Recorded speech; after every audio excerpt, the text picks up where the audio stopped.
you are serious about lifting, there's probably been a point where you've thought about whether or not you have good lifting genetics. And a lot of people think they have really shitty genetics. They have a blocky waist, they have narrow clavicles, or just a small frame. And I used to think this same way. I thought, oh, there's not really a point of lifting if my genetics aren't peak.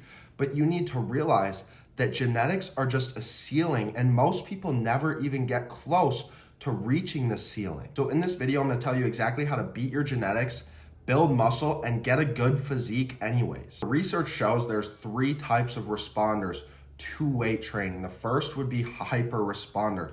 They're gonna build muscle super fast, super easily. And then you have the average responder. They're gonna build muscle sort of at a steady and just solid pace. And then there is the low responders out there. There are people who are gonna build muscle slower, and it's not fair, but it's the reality. But the good news is that even the low responders can have a good physique. They can build a lot of muscle if they train the right way. So here's how you can actually assess your genetics and see where you fall.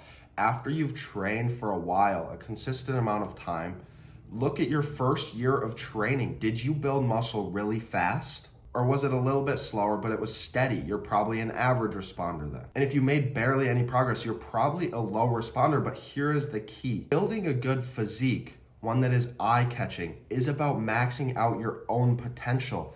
Everybody has a different starting point, but everybody can max out their frame and muscle building potential. Here are the 4 strategies that you can take to beat your genetics. If you are a low responder, you might need to actually increase your training volume. You might just need to be doing a little bit more work. A lot of people will shoot for around 12 to 15 sets per muscle group per week, but if you are a low responder, maybe shoot for 16 or 18 sets per muscle group per week, but make sure you're still able to recover from that amount of volume. And remember that more quality sets taken close to failure, if not to failure, will provide the most growth stimulus for your muscles. And then an easy way to bring up your genetics is specialization. If you want bigger arms, a bigger back, or bigger shoulders, then specialize. Pick 1 to 2 muscle groups, hit them first in your workout, hit them really hard, and give them a little bit more training volume throughout the week to bring up those weak points, to make your physique more aesthetic. If you want a better V-taper, get wider shoulders and a thicker back. It's all about shifting the focus to where you need it most so that your genetics don't keep holding you back. And you can actually track your FFMI, which is your fat-free max index.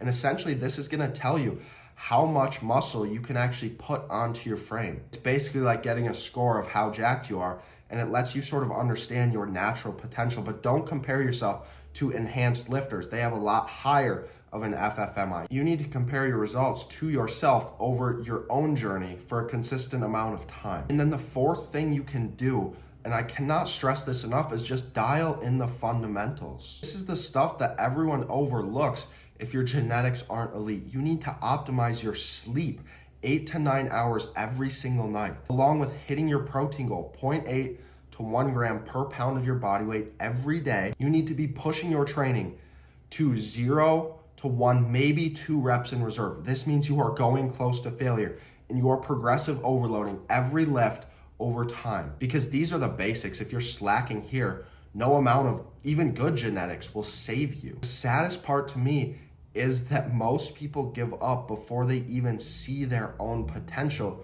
because they think they have bad genetics. The truth is, you probably haven't even scratched the surface of your own potential. And consistency over years, not months, is exactly how you can see how far you will go. What is your ceiling? What is your natural potential? It's just reality that genetics can help. They don't decide if you have a decent looking physique or if you are gonna be successful in the gym. You can train harder, you can increase your volume, you can specialize when needed, you can eat well, you can sleep well, you can train well, you can rest and recover well. Do these things and you will be shocked that you can actually beat your bad genetics and build a physique that you never thought was possible, one that you can take your shirt off in the mirror and be proud every time you see. The only thing that will decide how far you can go is how long you can actually stay consistent. If you need help creating a training plan or a diet plan that fits your lifestyle,